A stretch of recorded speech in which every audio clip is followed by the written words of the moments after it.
glacé.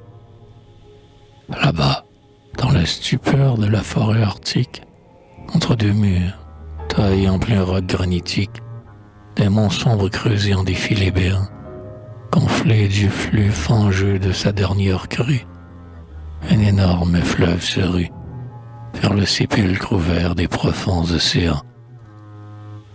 Il semble qu'un déluge est en marche, et l'armée, innombrable des flots roule comme lamée d'un étincellement d'écailles de nuit. Et le désert secret des étoiles écoute crouler la hurlante des routes, de l'onde monstrueuse et qui brame et qui fuit.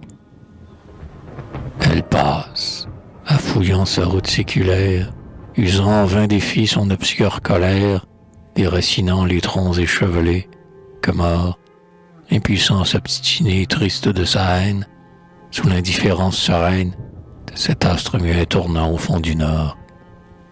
Elle va, nivelant le coteau, comblant l'autre, inconsciente des continents qu'elle éventre, des artères de l'or ou des veines du fer, ignorant quel sommet elle ronge à la base, sous son propre poids qui l'écrase, on croirait l'agonie informe d'une mer.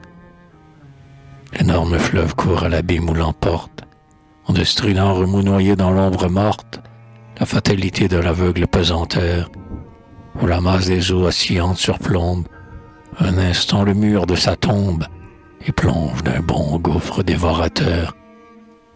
Mais voici qu'aux solitudes que l'ours éclaire se lève le vent pur de la plante polaire. Il vient, et tourbillonne, et siffle par endroits, et saisit, trop las de vagues fugitives, le chaos des houles rétives, sous les mille réseaux invisibles de froid.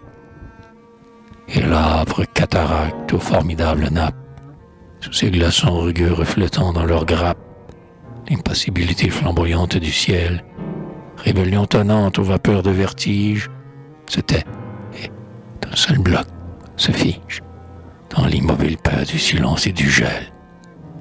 Ainsi, lorsque jaillit, en gerbes éclatantes, l'impérieux appel de nos strophes chantantes, l'esprit qui nous possède et qui dormait en nous s'éveille et, descendant des cimes foudroyées, fond, les deux ailes déployées, sur les grondantes eaux de notre âme en courroux. Et ceux qui, sous nos fronts, restent encore invincibles, stérile désespoir ou révolte impossible, l'élément tumulte ou l'orage irrité, s'apaise au souffle pur du verbe, et la pensée se fixe pour jamais glacer en son inaltérable attitude. Ô beauté!